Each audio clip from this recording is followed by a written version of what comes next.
오늘은 인생 최고의 효율, 아마 주보에는 세상 최고의 효율로 되어 있는데 제가 보내고 나서 아마 이게 인생 최고의 효율에 낫겠다라는 생각이 들었습니다. 그 제목으로 함께 말씀을 나누겠습니다. 운동 경기에서 그 감독들이 있죠. 감독권 선수가 있는데 감독에게 꼭 필요한 것들이 있습니다. 그게 바로 용병술입니다. 용병술. 아무리 고액 연봉의 선수들을 다 끌어모은다 해도 적절하고 효율적인 선수 기용이 되지 않으면, 그리고 적절한 용병술이 받쳐주지 않으면 좋은 성적을 기대하기가 쉽지가 않습니다. 감독이 그냥 돈 버는 것 같죠? 그러나 좋은 선수들을 모아놔도 실은 좋은 성적을 내는 감독이 있고 그렇지 못한 감독이 있습니다. 결국 용병술이에요. 기업을 운영할 때도 마찬가지입니다.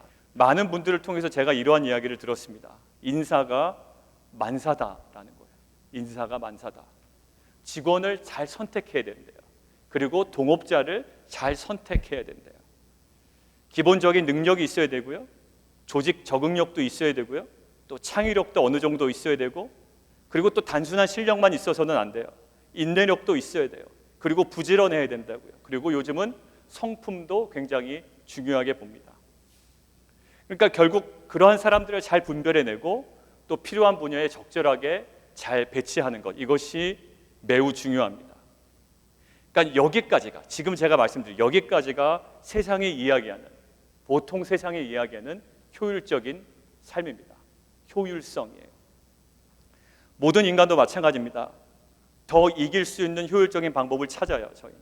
그리고 더 얻어낼 수 있는, 더 누릴 수 있는 효율적인 수단과 방법과 전략을 선택하며 살아갑니다. 자, 이스라엘 백성들은 이제 약속의 땅, 젖과 꿀이 흐르는 가나안 땅으로 들어가야 합니다. 때문에 그 약속의 땅에 들어가야 하는 이들에게 효율적인 방법, 효율적인 전략, 그런 수단이 필요하단 말이에요. 자, 왜냐하면 그 지역은 텅 비어있는 공간이 아니기 때문입니다. 말씀드렸듯이 진공 상태가 아니에요. 그냥 텅 비어있는 무주공산에 그들이 들어가는 것이 아닙니다. 그곳에는 1절에 표현된 것처럼 이렇게 표현되어 있죠. 같이 한번 볼까요? 시작. 너 이스라엘 민족보다 많고 힘이 센 7 족속이 있습니다. 그러니까 비어있는 땅이 아니에요. 그냥 7 족속도 아니고 표현되어 있는 그 표현이 있는데, 많고 너보다 힘이 센 7 족속이 있대요. 약속의 땅이라고는 실은 하지만, 우리가 언약을 받았다고는 하지만 어느 때보다도 효율적인 전략, 방법과 수단이 절실히 필요한 상황입니다. 그런데 이러한 상황은 신명기 7장 오늘 본문에 있는 이스라엘 백성에게만 허용되고 적용되는 것은 아니라고요. 자, 우리에게도 약속의 땅을 향해 갑니다. 각 개인에게, 또 각 비즈니스에, 또 각 공동체에, 각 가정에 하나님께서 허락하신 약속의 땅을 향하여 한 걸음 한 걸음 걸어가고 있습니다. 그런데 그 땅이 무주공산이 아니란 말이에요. 그 땅이 비어있는 공간이 아니라고요. 그냥 우리에게 두 팔 벌려 환영하는 땅이 아니란 말입니다. 7 족속, 우리보다 더 많고 더 힘이 센 7 족속이 버티고 있는 지역이란 말이에요. 여러 가지 능력의 한계가 있고요. 그리고 경제적인 걸림돌이 있고요. 여러 가지 환경적인 걸림돌이 존재하는 땅이에요. 자, 이러한 상황에서 우리는 세상에서 승리하고 또 그것에서 살아가기 위해 가장 효율적인 무엇인가를 찾아내야 합니다. 그냥 살아갈 수 없어요. 계획 없이 살아갈 수 없다고요. 가장 효율적인 것이 무엇인지, 우리가 약속의 땅, 가나안 땅에 들어가서 우리가 그 땅을 온전히 점령하기 위하여 우리가 가장 효율적으로 살아야 되는 방법이 무엇인지 우리는 알아야 하고 또 그것 때문에 고민해야 된다는 거예요. 자, 그래서 이제 약속의 땅에 입성하고 그곳에서 승리하는 삶을 살아가기 위해서, 또 그렇게 살아가기를 원하는 우리들에게 하나님께서 허락하시는 가장 인생 최고의 효율은 무엇인지 오늘 말씀을 통해서 함께 나눠보기를 원합니다. 오늘 2가지입니다. 첫 번째 이것입니다. 같이 한번 읽을까요? 시작. 하나님의 가장 큰 효율은 사랑과 언약입니다. 예, 성취는 제가 일부러 가로 쳐놨습니다. 이게 이제 뒤에 2번째 내지와 연관이 되기 때문에 하나님의 가장 큰 효율은 사랑과 언약입니다라는 거예요. 여러분들 약속의 땅 가나안 땅 입성을 앞둔 이스라엘 백성이요, 이 분석해야 하는 판세와 정세가 있습니다. 그냥 무턱대고 들어갈 수가 없어요. 그들이 분석한 판세는 이렇습니다. 제가 한번 정리해 보겠습니다. 그들이 나름대로 분석을 한 거예요, 그 땅을. 자, 1번, 가나안 땅은 약속의 땅이긴 하다. 맞다. 2번, 그러나 그곳은 비어있는 진공 상태가 아니다. 3, 이미 7 족속으로 대표되는 군사력이 뛰어난 족속이 주둔해 있다. 4, 그러나 우리에게는 미션이 있다라는 거예요. 어떤 미션이죠? 2절에 이렇게 기록되어 있습니다. 그들을 진멸할 것이라 라는 하나님께서 이스라엘 백성에게 주신 미션이 있습니다. 그러니까 약속의 땅에 들어가서 그들이 해야 할 일이 있는 거예요. 그들을 진멸하는 것, 미션이 있습니다. 자, 그래서 이스라엘 민족이 이 모든 판세를 분석한 결과가 17절에 나옵니다. 오늘 읽진 않았지만 17절 함께 보겠습니다. 시작. 이 민족들이 나보다 많으니 내가 어찌 그들을 쫓아낼 수 있으리요. 예, 그들이 이 모든 정황들을, 정세들을, 판세들을 분석한 결과, 또 그들을 객관적으로 돌아본 결과 그들이 내린 결론입니다. 이 민족들이 나보다 많으니 내가 어찌 그들을 쫓아낼 수 있겠느냐라는 결론에 다다르게 됩니다. 자, 이스라엘 민족의 상태를 정리하면 이렇습니다. 자신감, 결여입니다. 자신감, 결여. 7 족속은요, 강하고, 즉 세상은 굉장히 강하고 우리는 약하다라는 객관적인 분석이 있습니다. 자, 그렇다면 우리는 이렇게 생각해 볼 수가 있습니다. 자, 저렇게 강하고 기세등등한 7 족속을 멸하라고, 진멸하라는 미션을 하나님께서 주셨다면 하나님께서 보고 계신 그런 특별함, 우리가 모르는, 우리가 우리 자신을 잘 모르잖아요. 그러니까 우리는 보지 못하는 우리 안에 우리가 간과했던, 우리의 혹시 우리가 놓치고 있었던 강점이 있지 않을까라는 생각을 하게 됩니다. 그래서 하나님께서 400년간 노예로 살던 이스라엘 민족을 가나안 7 족속을 진멸하기 위한 최고의 효율적인 민족으로 보신 이유가 있지 않을까라는 생각이 든다고요. 그냥 무턱대고 우리를 부르진 않으셨을 거야. 뭔가 우리는 객관적으로 보기에 굉장히 연약한 민족 같지만 혹 감추어진 뭔가 있지 않을까라는 생각을 하게 됩니다. 하나님도 뭔가 생각이 있으셨을 거예요. 생각이 있으셔서 가나안 7 족속을 진멸하기 위한 가장 효율적인 민족이다 생각하시고 불러내셨을 거라고요. 자, 그러면 하나님께서 그 7 족속을 진멸하기 위한 최고의 효율적인 민족으로 보신 이유를 6절에서 8절까지 기록되어 있다고요. 우리가 함께 성경책으로 봉독하겠습니다. 성경책으로요. 하나님이 그렇게 생각하신 이유에 대해서 6절에서 8절입니다. 같이 한번 읽습니다. 시작. 너는 여호와 내 하나님의 성민이라. 내 하나님 여호와께서 지상 만민 중에서 너를 자기 기업의 백성으로 택하셨나니 여호와께서 너희를 기뻐하시고 너희를 택하심은 너희가 다른 민족보다 수요가 많기 때문이 아니니라. 너희는 오히려 모든 민족 중에 가장 적으니라. 여호와께서 다만 너희를 사랑하심으로 말미암아 또는 너희 조상들에게 하신 맹세를 지키려 하심으로 말미암아 자기의 권능의 손으로 너희를 인도하여 내시되 너희를 그 종되었던 집에서 애굽 왕 바로의 손에서 속량하셨다라고 되어 있습니다. 7 족속의 수요가 많습니다. 수요가 많고요, 힘이 세기 때문에 효율적인 선택이 되려면 우리가 생각하는 효율적인 선택은 이 정도는 돼야 됩니다. 최소한 7 족속만큼은 숫자가 있거나 아니면 그 정도의 파워나 능력이 있어야 됩니다. 월등한 거 바라지 않고요, 7 족속만큼만의 숫자와 능력이 있어야 된다고요. 그런데 하나님께서 이스라엘 민족을 택하신 이유는 다른 민족보다 수요가 많거나 강함 때문이 아니라는 거예요. 오히려 그들은 7 족속뿐만 아니라 뭐라고 되어 있습니까? 모든 민족 중에 가장 적은 자들이래요. 그냥 7 족속보다 못한 정도가 아니라 모든 민족 중에 가장 적은 자들입니다. 세상적으로 보면요, 효율성 제로의 선택이에요. 하나님의 선택은 세상적인 관점으로 보면 효율성이 전혀 없는 선택이었습니다. 그런데 하나님은 그들이 400년 노예로 살았던 그들이 최고의 효율을 가진 민족임을 선언하고 계시는 거예요. 400년 동안 식민지 상태에 있었던 그들, 노예 상태로 있었던 그들을 하나님은 뭐라고 선언하시냐면 그들이 내가 사용하기에 최고의 효율적인 민족이다라고 말씀하시는 거예요. 자, 일반 사람들이 인정하지 않은 선수들의 감독이 기용할 때는요, 감독 눈에 들어오는 뭔가가 있어야 됩니다.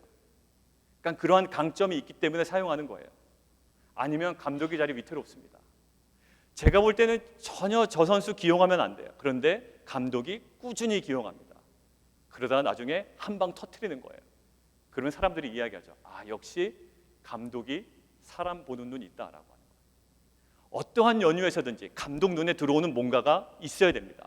근데 하나님은 그 이유에 대해서 너희의 강함 때문에도 아니고 너희의 많음 때문에도 아니래. 오히려 너희들은 모든 나라보다 제일 작은 민족이라는 겁니다. 하나님도 이스라엘 민족을 가나안 정복의 가장 효율적인 민족이라고 규정하신 이유가 있습니다. 오늘 그 8절 본문에 두 가지로 요약할 수가 있는데, 하나님의 사랑과 하나님의 언약 성취입니다. 뭐라고 되어 있습니까? 너희를, 왜 내가 너희를 선택했냐면 너희를 사랑하심으로 말미암아. 하나님의 사랑이에요. 그리고 두 번째, 너희 조상들에게 하신 맹세를 지키려 하심으로 말미암아. 하나님의 언약의 성취예요. 그들의 다른 조건이 부족합니다. 다른 민족보다 수요가 가장 적어요. 또 가장 열등합니다. 그럼에도 불구하고 이스라엘 민족은 하나님이 사랑하시기 때문에 하나님 입장에서는 이스라엘 민족이, 열등해 보이는 그 민족이 최고의 효율성을 가진 민족이 된다는 거예요. 그리고 궁핍함과 연약함으로 인해 세상 앞에 내세우기에 불안불안한 민족이지만 그들 속에 하나님의 약속의 말씀이 성취될 것이기 때문에 그들은 세상에서 가장 최고의 효율적인 민족이라는 거예요. 너무나도 불안해요. 너무나도 없어요. 제일 바닥 같은 민족이에요. 그러나 하나님이 사랑하시기에 효율적인 민족이며, 정말로 어느 것 하나 이룰 수 없는 민족이에요. 연약합니다. 궁핍합니다. 그러나 하나님의 약속의 말씀이 그들 가운데 성취될 것이기에 그들은 다른 조건이 부족하더라도 하나님 보시기에 가장 효율적인 민족이라는 거예요. 결국 뭘까요? 하나님의 사랑, 언약, 성취, 이 두 가지가 세상의 수많은 부족함을 이기는 최고의 효율적인 민족임을 드러내는 근거와 능력이 된다라는 거예요. 우리는 흔히 이렇게 생각합니다. 내 인생은 뭔가에 쓰임받기에 효율적이지 않아. 지식도 부족하고 실력도 그저 그렇고 건강도 그저 그렇고 경제적인 풍성함도 없고, 오히려 그러한 모든 조건을 갖춘 박 집사님이 훨씬 하나님의 역사를 감당하기 위해서 효율적인 인생이지 라고 생각한단 말이에요. 그러나 그렇지 않습니다. 8절 다시 보십시오. 너희를 사랑하심으로 말미암아, 또는 너희의 조상들에게 하신 맹세를 지키려 하심으로 말미암아 너희는 효율적인 인생, 효율적인 민족이라는 거예요. 그 강한 일곱 족속, 가나안의 일곱 족속을 진멸하기 위해서 내가 너를 선택한 이유는 네가 다른 사람보다 더 잘나서가 아니라 사랑하심으로 말미암아, 또는 너희 조상들에게 하신 맹세를 지키려 하심으로 말미암아 라고 말씀하시는 거예요. 우리는 이렇게 이야기합니다. 왜 이런 나를 부르셨습니까? 왜 이런 나에게 세상적인 더 많은 강함을 주지 않으십니까? 라고 이야기하지만 여러분들 꼭 기억하십시오. 우리를 조건 없이 선택하신 그 하나님의 사랑과 성취될 약속의 말씀이 있는 인생은, 그러한 가정은, 또 그러한 교회는, 그러한 사업과 직장과 자녀는 많은 부족이 있더라도 그 어떠한 조건과 상관없이 세상에서 가장 효율적인 인생과 과정임을 믿습니다. 부족해요. 앞으로도 계속 부족할 가능성이 많아요. 그럼에도 가장 효율적인 수단과 가정과 민족과 공동체가 될 수 있는 방법은 무조건적인 하나님의 사랑과 성취될 언약이 그 인생과 공동체와 가정과 자녀와 사업 가운데 있기 때문이에요. 눈으로 보기에는 저 사업 별로야. 눈으로 보기에는 저 인생 별로란 말이에요. 눈으로 보기에는 저 공동체 너무나도 연약해. 내가 보기에는 저 인생 준비되어 있지도 않아. 그렇지만 그 인생이 하나님 보시기에 왜 효율적인 인생이 되냐 하면 그 인생을 하나님께서 사랑하시고 그 인생 가운데 성취될 언약의 말씀이 있기 때문에 그 인생은 어떠한 조건에 부족함에도 불구하고 최고의 이 땅 가운데 효율적인 인생이요, 그러한 비즈니스요, 그러한 가정이요, 그러한 공동체가 될 줄 믿습니다. 하나님께서 사랑하셔서 선택받은 우리들은요, 하나님께서 성취하실 약속의 말씀을 받은 우리들은 겨우 세상이 요구하는 조건들, 너 돈 있냐? 너 연봉 얼만데? 너 자녀 학교 어디 갔어? 너 누구랑 결혼했니? 너 며느리는 직업이 뭐냐? 세상이 요구하는 조건에 종속되는 인생이 아닌 줄 믿습니다. 겨우 그거 가지고 자랑하는 거예요.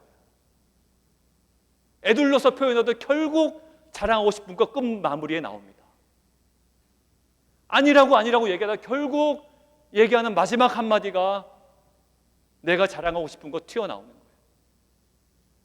그런데 하나님께서 사랑하시는 그 무조건 사랑을 받은 우리, 그리고 성취될 언약의 말씀이 우리 인생 가운데 있는 우리는 세상의 그 어떠한 요구하는 조건에도 종속되지 않은 그런 영광스러운 인생인 줄 믿습니다.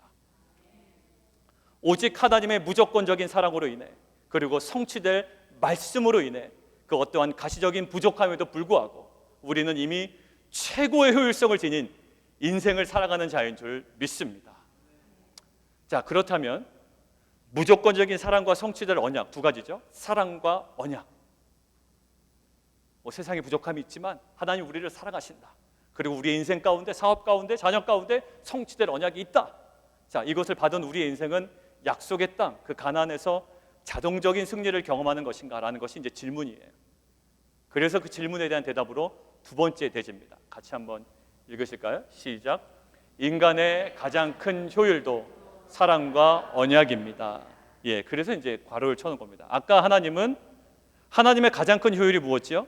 세상적인 조건이 아니라고 그랬습니다. 하나님 보시기에 야, 제가 좀 돈 많으니까 내가 쓰기에 좋다. 애굽처럼 강한 민족이니 내가 쓰기가 좀 좋겠다가 아니라 하나님의 가장 큰 효율은 세상적인 조건이 아니라 사랑과 언약 성취였죠. 성취될 언약의 말씀. 그런데 하나님의 그 이스라엘 민족을 향한 최고의 효율이 사랑과 언약이었다면 이스라엘 민족이 가나안 땅을 살아갈 때, 그리고 우리가 세상을 살아갈 때 가장 효율적인 방법이 무엇인지 하나님께서 알려주시는 거예요. 그 이스라엘 민족이 이제 그 약속의 땅에서 살아갈 때, 그리고 우리가 약속의 땅, 우리의 인생을 살아갈 때 우리에게 가장 효율적인 방법이 무엇인지를 하나님께서 알려주시는 거예요. 그것이 사랑과 언약이래요. 그것도 동일하대요. 자, 오늘 본문 9절입니다. 같이 한번 읽을까요? 오늘 한번 9절 성경책으로 읽습니다. 시작. 그런즉 너는 알라 오직 내 하나님 여호와는 하나님이시요 신실하신 하나님이시라. 그를 사랑하고 그의 계명을 지키는 자에게는 천대까지 그의 언약을 이행하시며 인애를 베푸시되. 예, 계명을 지키는 것이 뭐 그렇게 어렵겠습니까? 그를 사랑하고 그의 계명을 지키는 것이래요. 그를 사랑하고, 그렇죠? 그리고 언약에 순종하는 것, 계명을 지키는 것이래요. 여러분들 그렇게 얘기하면 순종하십시오, 사랑하십시오, 그럼 예, 알겠습니다 하고 그냥 돌아가시잖아요. 그게 뭐가 이렇게 어렵겠습니까? 순종하는 게. 요즘 애들 말로 뭐 껌이다라고 생각하시는 분도 아마 있을 겁니다. 그러나 좀 한번 곰곰이 생각해 보세요. 하나님을 사랑하고 계명을 지키는 것은 가나안 땅에 들어가기 전에는 굉장히 용이해 보일 수는 있어요. 그런데 일단 들어간 후에는 그렇지 않은 것임을 알 수 있어요. 그 땅에 들어가면 왜 그게 힘들까요? 왜 힘들까요? 2절에 보면 보세요. 오늘 2절에 보면 그들을 이스라엘 민족에게 넘겨주신대요. 그러니까 전쟁이 힘든 건 아니었어요, 사실. 7 족속을 하나님께서 일방적으로 넘겨주신대. 그리고 너는 그들을 치면 된대요. 그러니까 전쟁은 그닥 어려운 일은 아니었어요.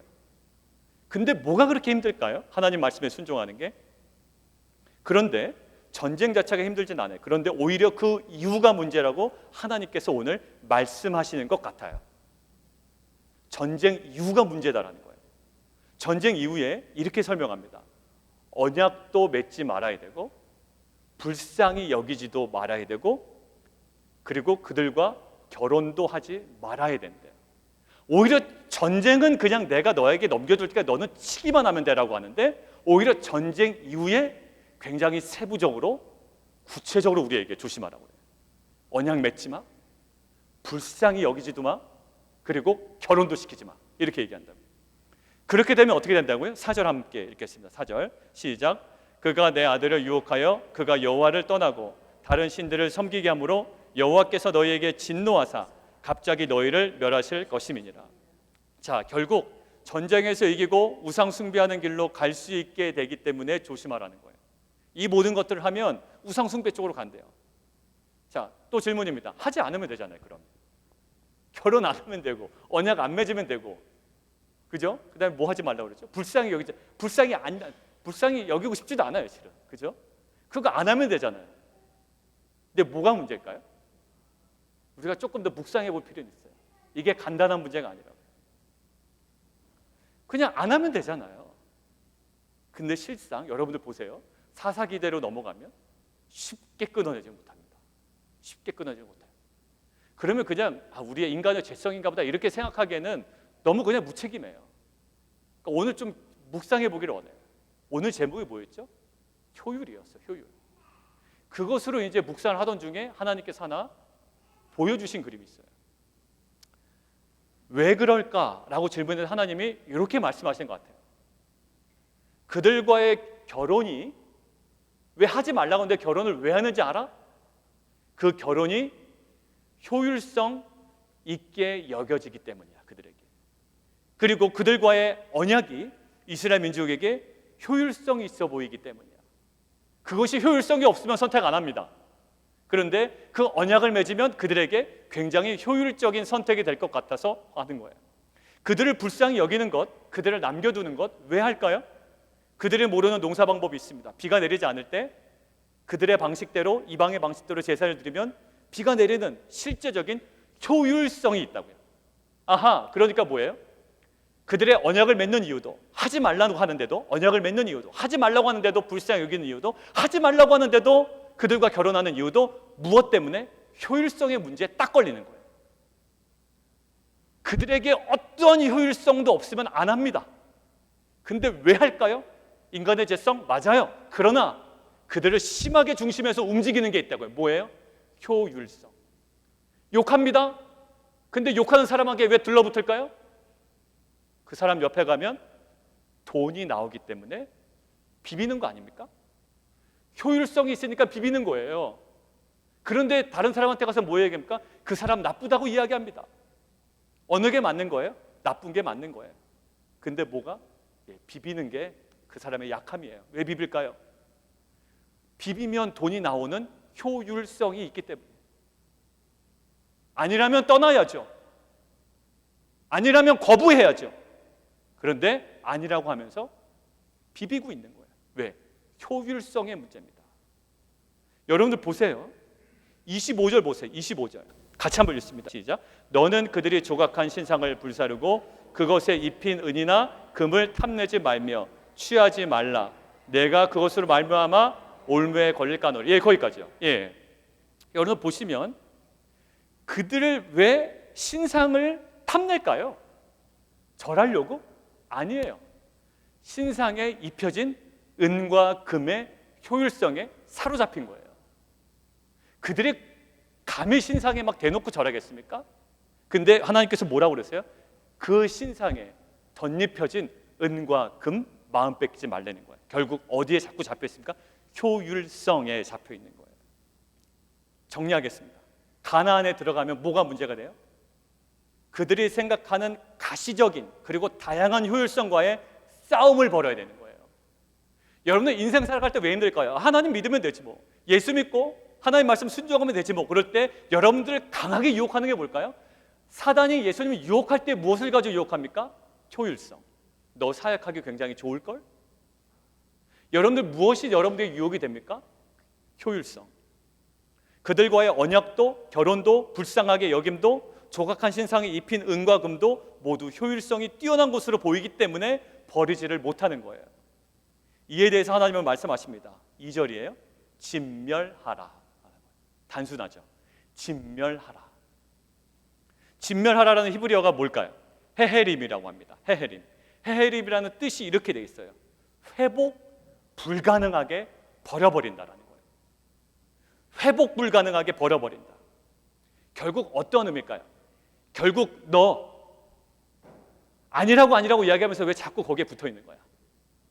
왜 자꾸 거기에서 그 효율성, 그거 먹으려고 왜 거기에 하지 말라는 일을 계속 하고 있는 거야? 결국 뭐냐면 하나님 이 말씀하십니다. 결국 그것들로부터 결혼, 언약, 불쌍히 여김, 조각한 신상의 은과 금으로부터 그 어떠한 이익도 취하기를 거부하라는 거예요. 그것으로부터 어떠한 이익도 취하기를 거부해라. 그것들로부터 어떠한 효율적인 의미도 느끼지 말아라. 물론 취하면 효율적이지. 비가 안 올 때 그들이 따라가는, 또 그들이 제사하는 방식대로 뭐 하면 비가 내릴 수도 있지. 그들과 결혼하면 유익이 있지. 그들을 불쌍히 여기지 않으면 그들의 인력들을 사용할 수 있지. 효율성 충분히 있지. 있어, 분명히. 그러나 그 어떠한 효율적인 의미를 그것들로부터 느끼지 말래요. 그리고 우리는 질문해야 됩니다. 하나님, 그러면 저에게 효율성이 뭡니까? 이것도 하지 말라고 그러고 저것도 하지 말라고, 그 돈 몇 푼 받는 거, 그리고 그 사람에게 도움 좀 받는 거 안 됩니까? 그래서 좀 결혼한 건데 안 됩니까? 제가 하나님 안 믿는다고 합니까? 이 언약 맺은 게 하나님 버린다고 제가 그랬습니까? 제가 이 사람과 결혼하는 게 하나님 떠나서 이 사람 종교로 간다고 그래 결혼한 겁니까? 효율성 가지고 이야기하지만 결국 그럼 제가 붙잡아야 될 효율성이 뭡니까? 라는 거예요. 이렇게 얘기합니다. 그 모든 효율성을 버리고 오직 성취될 언약만을, 하나님을 사랑함으로 그 언약이 나의 최고의 효율이다라는 것을 선포하고 말씀 붙잡고 가라는 거예요. 말씀 붙잡고 가는 것이 너의 인생의 최고의 효율이지, 눈에 보이는 가시적인 어떠한 가능성과 네가 잡을 수 있는 그것이 너에게 효율이 아니라는 거예요. 오히려 눈에 보이진 않지만 너 인생에 임한 성취될 그 말씀이 너의 인생의 최고 효율을 가져다 줄 것이라는 거예요. 그래서 뭐라 그래요? 그 외의 모든 것들은 제거하래요. 제거하래요. 그러고 나서 보니까 제가 예전에 어떤 목사님 설교 듣다가 생각난 부분이 있습니다. 고수들의 특징에 대해서 그 목사님 설교하는데, 고수들의 특징은 불필요한 것을 제거하는 데 있대요. 여러분들 달변가들 보면 저처럼 설교를 길게 안 한답니다. 말씀을 잘 전하는 분들은 짧은 문장으로 핵심을 전달한대요. 식당도 마찬가지예요. 한국의 그 식당 뭐 이렇게 도와주는 프로그램들 이렇게 보면 고수들, 정말 맛집들은요, 메뉴가 100가지 아니에요. 한 가지예요. 혹은 2가지. 평양냉면집 가면 비빔냉면 안 팝니다. 그냥 밍밍한 물냉면과 뭐 있다 그러면 만두 정도예요. 된장찌개, 김치찌개, 순두부찌개, 돌솥 비빔밥 다 팔면 뭘까요? 분식점이에요. 그거를 고수가 운영하는 식당이라고 이야기하지 않습니다. 결국 애플이 유명한 것은 뭘까요? 애플의 디자인의 핵심은 뭐예요? 단순함이래요. 복잡하지 않아요. 고수에서 고수로 갈수록, 더 깊은 지경에 가면 갈수록 심플해진다는 거예요. 피카소는 얼굴을 정교하게 그리지 않습니다. 그죠? 어쩔 때는 점 몇 개로 사람의 얼굴을 표현합니다. 그래놓고서 뭐라고 주장하는 거예요? 사람 얼굴이랍니다. 고수는 단순해요. 모든 것들, 불필요한 것들을 제거합니다. 여러분들 글을 작성할 때도 마찬가지예요. 어렵게 길게 쓰는 것보다 몇 마디 말로 정리하는 것이 더 어렵습니다. 여러분들 신앙생활도 마찬가지입니다. 복잡한 경우의 수 필요 없습니다. 이들은요, 약속의 땅에 들어가 보니 결혼도 포기하기가 쉽지가 않고 언약도 포기하기 쉽지가 않고 불쌍히 여겨야 본인들의 농사에 좀 도움이 될 것 같고 모든 그 효율성을 놓치고 싶지 않은 겁니다. 그런데 복잡한 경우의 수는 필요 없습니다. 이것도 효율적이고 저것도 효율적이고 결국 이스라엘 민족이 그러다 망한 거예요. 야, 여기가 좀 돈만 해주니까 이게 좀 효율적인 것 같고, 이쪽이 나를 더 인정해 주니까 좀 효율적인 것 같고, 여기저기 가다가 망한 겁니다. 하나님은 결국 이스라엘 민족에게 아주 지루하다시피 단순하게 접근하셨어요. 사랑하고 명령과 규례와 법도를 지켜라. 여러분들 우리 가운데도 이러신 분이 혹 있을지도 모르겠습니다. 목사님 항상 결론은 말씀에 순종하라고 그러는데 항상 뒤태하면 말씀에 순종하라고 합니다. 뭐 신앙이 그렇습니까? 좀 다른 거 없습니까? 이렇게 얘기합니다. 근데 사실 그렇게라도 살아보고 말씀하시면 좋긴 하겠습니다. 대신에 그렇게 살아가기 얼마나 힘든지 모르고 얘기하는 거예요. 여러분들 하나님 단순합니다. 제거하라는 거예요. 가시적인 효율성보다 가장 근본적인 효율적인 인생이 무엇인지 한번 살펴보고 모든 효율적인 가시적인 가능성을 다 제거하고 하나님의 언약의 말씀을 단단히 붙잡으러 갑니다. 이것이 너에게 가장 효율적인 인생이라고 합니다. 하나님의 가장 큰 효율은 무엇이었을까요? 하나님의 가장 큰 효율, 우리에게 인생 가운데 베푸신 하나님의 가장 큰 효율은 바로 십자가였습니다. 십자가. 사도행전 4장 12절에 이렇게 나와 있습니다. 다른 이로서는 구원을 받을 수 없나니 천하 사람 중에 구원을 받을 만한 다른 이름을 우리에게 주신 일이 없음이라 하였더라. 그러니까 복잡한 방법을 택하지 않으셨어요. 오직 한 길, 예수 그리스도, 그리고 또 세상의 인류가 되어야 구원을 한다, 세상의 인류가 되어야 구속사에 쓰임받는다, 이런 가능성이 아니고 오직 십자가의 길을 통해 세상의 빛과 소금, 하나님께서 우리에게 주신 가장 심플하고 모든 것들을 제하여 주신 가장 효율적인 길은 세상에서는 미련하게 보이고 수치스럽게 보이고 저주스럽게 보이는 그 방법, 최고의 효율, 십자가였습니다. 근데 우리는 세상의 효율을 따라갑니다. 동으로 가고 서로 가고 남으로 가고 북으로 갑니다. 그리고 그것을 또 얻었을 때는 하나님의 은혜라고 막 간증합니다. 근데 하나님의 은혜는 우리가 가장 효율적인 언약을 붙잡을 때 하나님께로 은혜로 주시는 것이지 우리가 그것들을 붙잡는 것이 아니라는 거예요. 신앙의 고수는 어떻다고요? 기준이 딱 하나입니다. 신앙의 고수의 기준은 말씀입니다. 말씀이에요. 다른 거 없습니까? 없습니다. 다른 거 없어요. 그래서 그렇게 큐티하는 거예요. 우리 자녀들에게 큐티. 왜? 말씀을 통해 살아계신 하나님과 교제하는, 관계 맺는 법을 배우지 않으면 엉뚱한 자기 확신으로 신앙생활 합니다. 어떠한 효율성을 얘기할까요?